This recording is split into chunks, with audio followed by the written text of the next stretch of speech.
Bonjour tout le monde et bienvenue dans Mes Lectures, l'émission qui parle de mes lectures, manga, BD ou comics, avec toujours une petite pointe de spoil. Et comme d'habitude, si vous n'êtes pas à jour dans un titre en particulier, n'ayez pas peur, alors je vais spoiler, mais n'ayez pas peur, vous pouvez zapper au manga suivant, il y a le chapitrage, donc voilà, vous connaissez la rengaine, je le dis à chaque fois, en description ou dans la barre de navigation, voilà, on commence maintenant. Bakemonogatari, tome 9, donc c'est toujours Ogrit au dessin, et s'adapte toujours le light novel, j'allais dire roman, c'est light novel de Nizio Izin, et c'est toujours bien. Voilà, de tome en tome, je m'éclate toujours autant à découvrir ce manga, enfin, donc le light novel, mais à travers le manga avec le dessin de Ogrit qui se lâche royalement de tome en tome, franchement, il s'éclate. Alors, il s'éclate aussi avec le fanservice, mais bon, c'est Ogrit, on est habitué. De ce qu'il y a comme information à la fin du tome, on est dans l'arc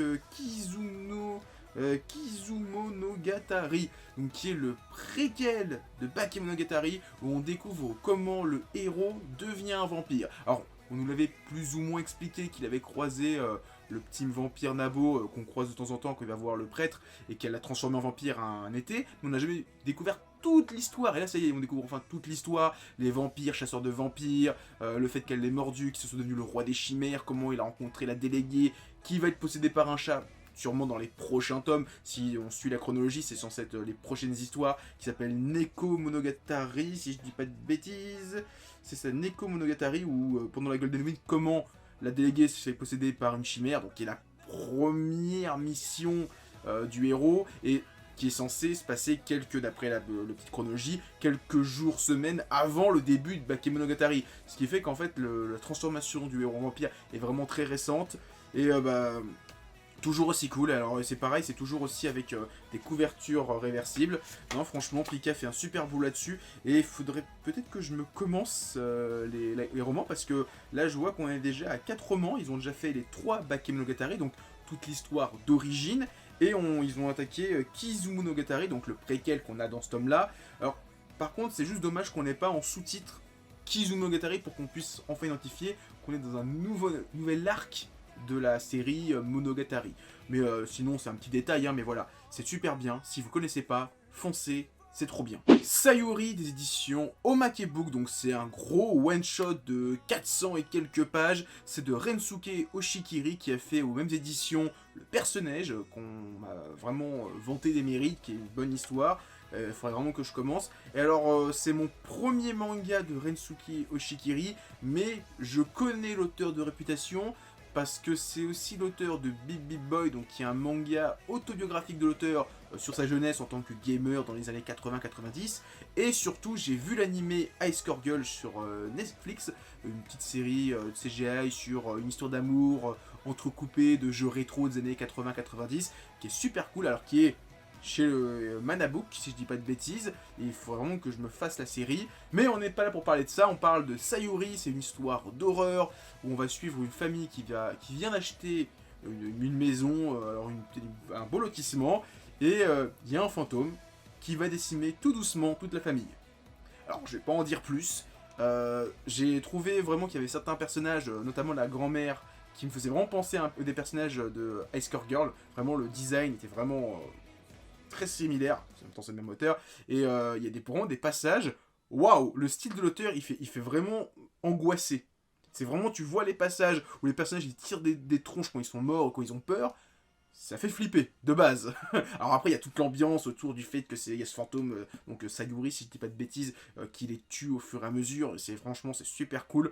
Non, franchement, c'est à lire. C'est un gros pavé de 400 pages, comme j'ai dit, pour 12,99€, donc 13€, ce qui fait un peu moins, environ 2 tomes, mais franchement, ça vaut le coup. C'est dommage qu'on n'ait pas des pages couleurs, mais voilà, on va pas un peu chipoter, et c'est franchement super cool. Il faudra vraiment que je me fasse le personnage maintenant du même auteur avant de commencer sa collection plus Histoire d'amour gamer. Mais voilà, à suivre de très près. Fire Force tome 16,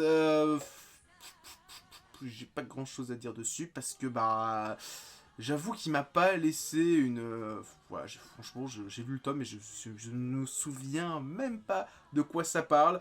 Là, j'avoue que ce tome-là, Blackout, j'ai feuilleté vite fait les pages avant de faire le petit extrait, là, comme que je vous parle. Je n'arrive même pas à me souvenir de quoi ça parle, ce tome. J'ai vite fait des souvenirs d'un combat avec un mec qui lance des kunai en fumée. Et c'est tout. Donc, je pense que Fire Force, je vais peut-être mettre un petit peu en pause. Laisser le manga avancer et peut-être se terminer, parce que je crois que le manga est bientôt terminé au Japon. Peut-être que laisser un petit peu avancer, reprendre un peu plus tard, ou peut-être me relire les 15 premiers tomes d'un coup, pour me remettre un peu dans le bain, parce que là j'avoue que je suis un petit peu perdu avec l'histoire. Je me souviens de ce qui se passait avant, mais là j'avoue que ce tome-là, je suis pas rentré dedans. Et peut-être parce que bah, l'histoire, je commence à être un petit peu perdu. Donc voilà, je vais pas en dire plus. Parlons maintenant de Slam Dunk, l'artbook illustration de plus. Donc c'est le nouvel artbook de Takehiko Inoue qui arrive en France. Et c'est un super artbook. Par contre, ben, passer après Dreamland et après FMA, ben, ça me fait un peu relativiser sur le fait que ce soit un artbook sympa. Voilà, c'est rien contre Kana, ils ont fait le job, hein. Franchement, il y a des super trucs, hein. Notamment le fait que ça soit un petit effet, voilà, un petit effet ballon de basket. J'aime bien aussi le fait qu'il y ait un petit secret sur à l'intérieur de la première de couverture où on voit Sakuragi nettoyer le sol. Je trouvais ça super cool. Je ne sais pas si c'est Sakuragi ou c'est un autre personnage. Mais c'est vrai que, ben, pour le prix, 40 € pour... Voilà.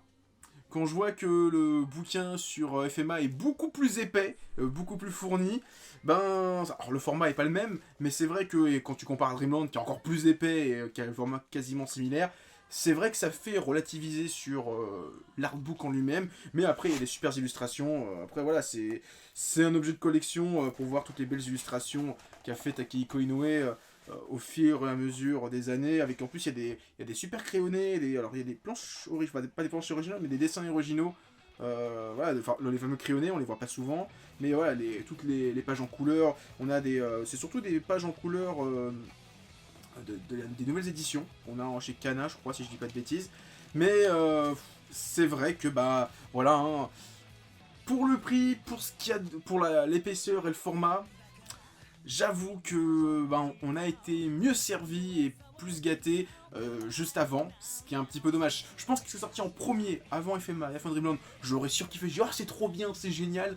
Mais là, c'est vrai que ben, j'ai eu deux super repas, et là, j'ai un bon repas. Mais c'est vrai que bon, bah, un repas 3 étoiles, c'est pas un repas 5 étoiles. Voilà, c'est méchant ce que je dis. En plus, avec Fire Force juste avant, Kana va me détester, mais voilà, faut dire ce qui est. Après, voilà, c'est un objet de collection. Si vous êtes fan de Slam Dunk, foncez dessus, c'est trop bien.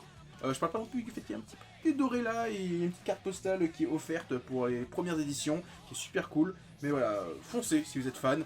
Si vous aimez pas Slam Dunk, c'est pas un indispensable. Voilà, très clairement. Mais comment ne peut-on pas être fan de Slam Dunk, j'ai envie de dire.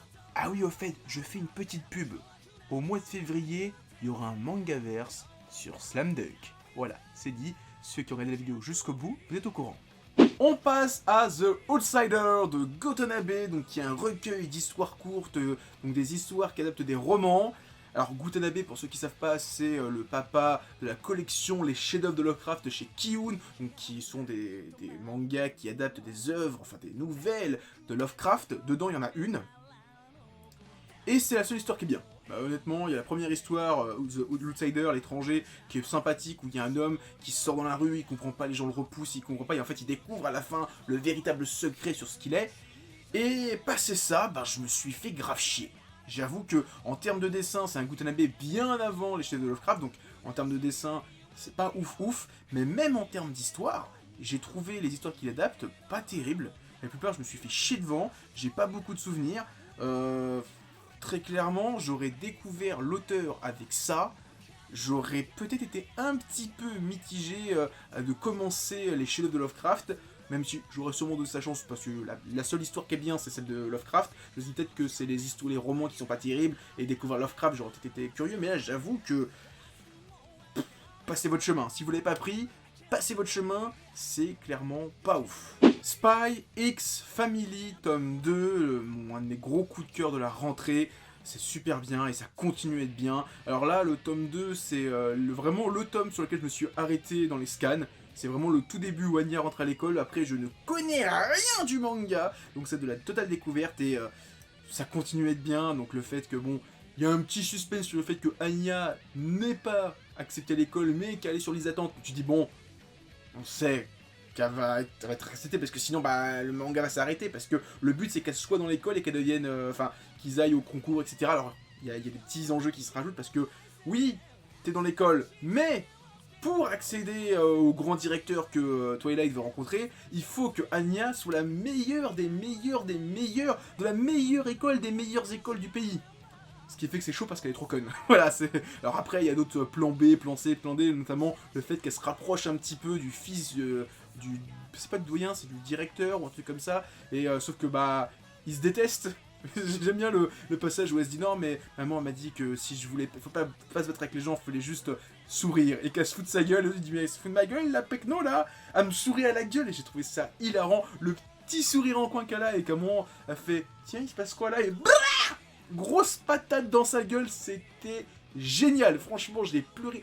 En fait, la tête, la double page où elle lui fout une grosse patate dans sa gueule, que t'as les visages des deux potes du mec et sa copine qui sont en mode attends, il se passe ce qui est en train de se passer.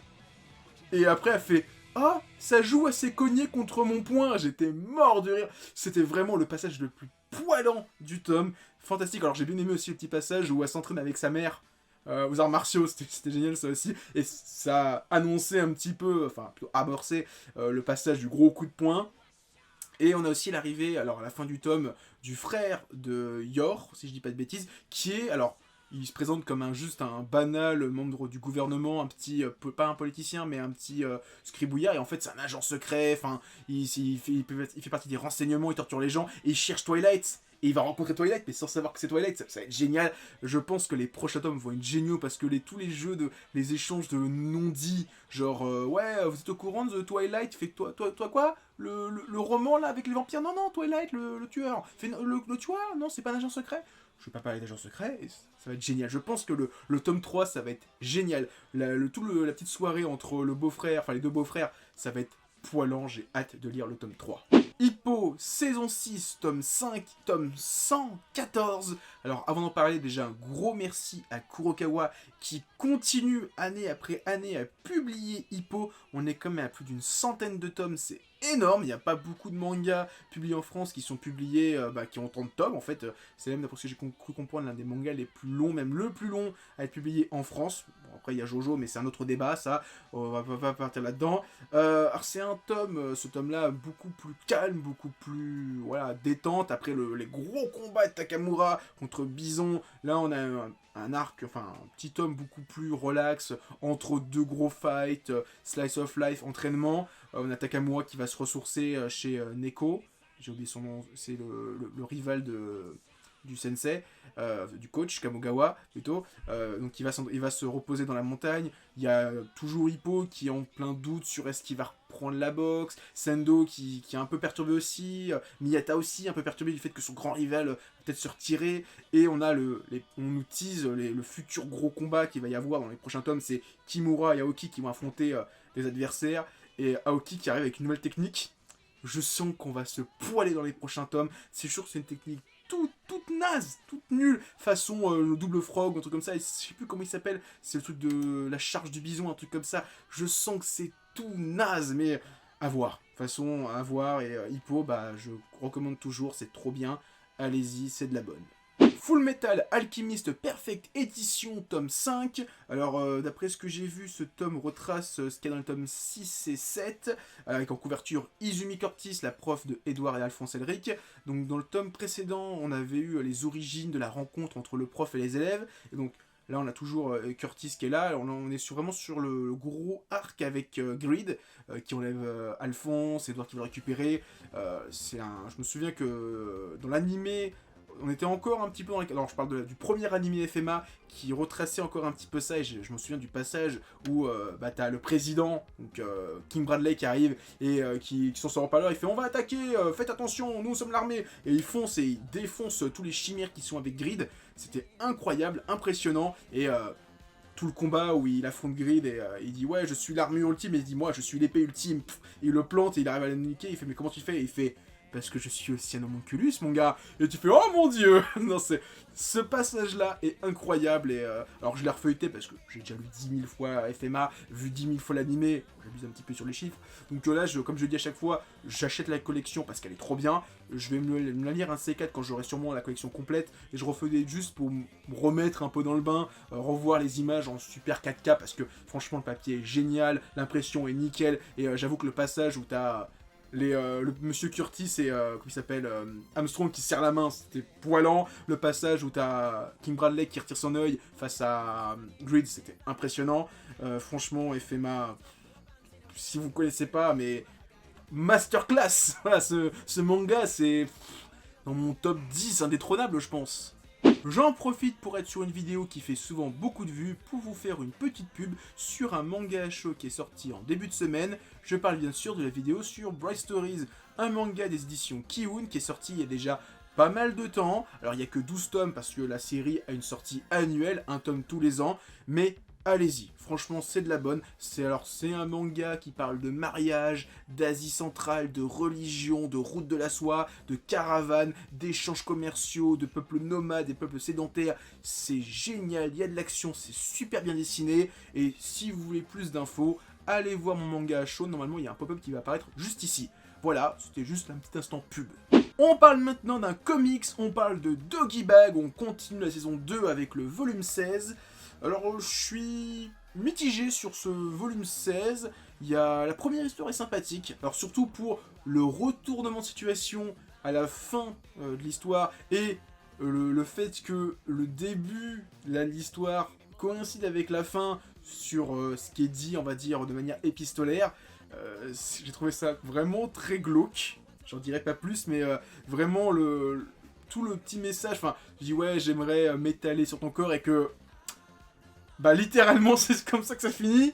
J'ai trouvé ça très glauque mais vraiment pas mal. La deuxième histoire avec les pistolets qui parlent de manière... alors ça m'a rappelé un petit peu Area 51 avec le flingue qui est un Tsukuyomi si je dis pas de bêtises, un objet vivant et qui parle. Et là t'as les flingues qui parlent et qui se disent ouais on domine les humains et vous imaginez tout ce qu'ils peuvent faire avec rien du tout. Mais vous imaginez s'ils avaient des armes à feu. Et ça fait écho en septembre. Alors c'est un petit peu glauque, c'est vraiment pas mal. Mais par contre la troisième histoire, j'ai pas du tout adhéré au délire. Là, je suis pas rentré dans l'histoire de la troisième nouvelle, donc j'en dirai pas plus, mais voilà, Stuggy Bag, c'est toujours aussi cool. Alors il m'en manque 4 ou 5, il manque le 9 au 13, et je les ai toujours pas pris, ça fait un an que je les attends, enfin que je devrais les commander, que j'ai toujours pas pris. Mais Doggy Bag, c'est toujours aussi bien, je découvre des dessinateurs vraiment talentueux, des scénaristes vraiment talentueux, avec un petit format vraiment cool, et je vous conseille, si vous connaissez pas, allez-y, il n'y a pas de continuité, donc vous pouvez prendre n'importe quel numéro si vous le voyez en bibliothèque, allez-y, c'est de la bonne. Je suis très content parce que grâce au Click and Collect, alors j'en parle pas assez du Click and Collect, mais si vous avez un libraire, allez le voir, achetez des mangas ou des BD chez lui, ça lui fera toujours plaisir et ça lui fera des sous et ça ira pas chez Amazon. Alors je suis pas anti-Amazon, mais voilà, faut soutenir aussi un petit peu l'économie locale. Donc j'ai acheté, c'est mon libraire. Le Château des Animaux, c'est le deuxième tome, les Marguerites de l'hiver. Alors pour ceux qui se souviennent de ma vidéo quand j'en ai parlé il y a un an, c'est alors une revisitation, ça n'existe même pas ce mot, c'est une nouvelle vision de la ferme des animaux de George Orwell, où alors il y a une histoire de rébellion, de révolution sous le fond de ferme, et donc on est toujours dans ce délire là où le bœuf Silvio est toujours au pouvoir, ce président omnipotent qui est tellement puissant et qui a sa milice de chiens que personne ne peut rien faire et tout le monde subit. Et donc les animaux de la ferme tentent de faire une petite révolution dans le silence et dans le calme. Ils décident on te fournit du bois, mais n'achètera pas. Donc ce qui fait que ton économie s'écoule tout doucement parce que tu fournis de l'argent aux gens, mais ils ne dépensent pas. Et tout doucement, ils se disent merde, le problème c'est ils achètent pas de bois, mais le problème c'est que le bois, ils en ont besoin pour se réchauffer. Et s'ils se réchauffent pas, ils crèvent, ce qui fait qu'il n'y a plus de bois. Il faut qu'on fasse quelque chose.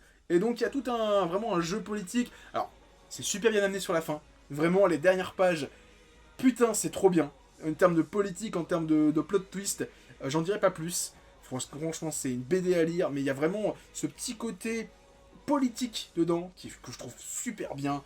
Le Château des Animaux, c'est à lire, c'est super bien, la couverture est fabuleuse, mais le tome est fabuleux, franchement c'est masterpiece. Franchement c'est une BD que je vous conseille énormément, ça ne peut que marcher, c'est trop bien, et, enfin, comme j'ai dit, il y a de la politique, il y a des animaux, franchement les dernières pages avec Silvio, le plan qu'il fait pour retourner le cerveau des animaux, et qui reçoit à bosser, c'est... Tu vois un peu notre monde, tu te dis, oh merde, on est vraiment aussi con que des poulets. Parce que franchement, il y a des trucs, quand tu vois ce qu'ils font là-dedans, mais tu te dis, merde, mais on a un peu la même chose, en fait, des fois, par moment, dans le monde politique. Je spoil. Il y a toute une grosse tension, en fait, avec Silvio et sa milice, les habitants qui supportent plus la police, donc la milice des chiens, et Silvio décide de foutre en pâture le chef de sa milice. En disant, c'est lui qui a foutu la merde, faites-en ce que vous voulez. Et donc les gens, ils se défoulent là-dessus, et j'ai vraiment l'impression de revoir tous ces moments où il y a un politicien qui est allé, ah il a violé, ça l'est, il va prendre pour tout le monde. Et tout le monde s'acharne sur lui, et on oublie tout le reste. Et j'ai vraiment trouvé ça super intéressant, et je me dis, waouh, mais comment des fois on se fait manipuler parce que on fout quelqu'un en pâture, il se fait dézinguer, et tout le reste, on oublie. Sous le tapis. Allez, on a une Coupe du Monde, on oublie. Fait passer des lois et on oublie. Donc le château des animaux, à lire, c'est trop bien. Et on finit avec Yoshihiro Tatsumi. Donc ça y est, j'ai toutes les œuvres de l'auteur chez Cornelius. Donc c'est son œuvre, d'après ce que j'ai pu comprendre, la plus récente, qui est autobiographique, mais sans l'aide. Donc c'est une semi-autobiographie, parce que le personnage principal de l'œuvre, c'est censé être lui, mais il s'appelle pas comme lui. Donc c'est une sorte de d'avatar, donc sur un jeune garçon qui rêve de devenir mangaka dans vraiment l'après-seconde guerre mondiale, on est en 1945 au tout début, il est le héros à une dizaine d'années, et en fait on voit l'évolution de l'industrie du manga de 1945 à... On est en 70, je crois, dans le deuxième tome, fin 70 dans le deuxième tome, et en fait, tu vois le héros commencer, où il envoie juste des cartes postales avec des histoires en 4 cases, des histoires drôles, et tout doucement, comment l'industrie évolue, comment ça devient de plus en plus commercial, mercantile, c'est la patte du gain, comment il y a des petites industries qui se créent. Tu vois aussi Tezuka qui révolutionne les choses, et donc les gens qui s'adaptent à ce que fait Tezuka, et le fait que voilà, le héros vit un petit peu en marge de tout ça, le fait que il est en même temps des fois éditeur, en même temps mangaka, auteur. C'est super intéressant sur l'évolution du monde du manga. Après c'est sûr que ça s'adresse vraiment à un public qui veut découvrir des choses sur l'industrie du manga, son évolution, son histoire. Et alors c'est très lourd à lire, hein, par contre, hein, c'est deux bouquins de 400 pages qui font leur poids. C'est pas un truc que je lirais d'un coup, très clairement j'ai pris 3-4 jours à lire les deux tomes, tellement il y a d'informations à digérer, et j'ai même pas tout digéré, je pense qu'il faudra que je le relise une deuxième fois pour tout bien comprendre et vraiment bien assimiler l'évolution. Il y a un passage qui m'a... Alors, sur tout début du tome 1, c'est quand le héros envoie des cartes postales et qu'en fait, ils expliquent que... au début, en fait, il y a tellement de gens qui participaient que en fait, les premiers lauréats avaient leur nom affiché, et après, c'était écrit en minuscule, et il fallait une loupe pour lire ton prénom imprimé. Et les héros sont trop contents de dire « Oh, il y a mon nom imprimé, j'ai gagné, rien du tout, mais je suis trop content !» Et c'est assez intéressant de voir vraiment comment l'industrie du manga est passée d'un truc qui était vraiment un truc minoritaire, qui sortait de nulle part, en fait. Hein. Il n'y avait rien, Tezuka a quasiment tout fait. Et tout doucement, c'est devenu une vraie industrie, avec des éditeurs, il fallait la patte du gain, etc. Franchement, super intéressant, donc à lire. Je sais pas si c'est encore trouvable facilement, mais allez-y si vous le trouvez, c'est de la bonne. Donc voilà, c'était mes lectures, j'espère que vous avez aimé la vidéo. Si c'est le cas, likez, commentez, partagez la vidéo, ça fait toujours plaisir. En description, il y a des liens vers mon Twitter, mon Discord et mon Instagram. Et moi je vous dis à plus, et continuez à lire des mangas. Allez, ciao tout le monde.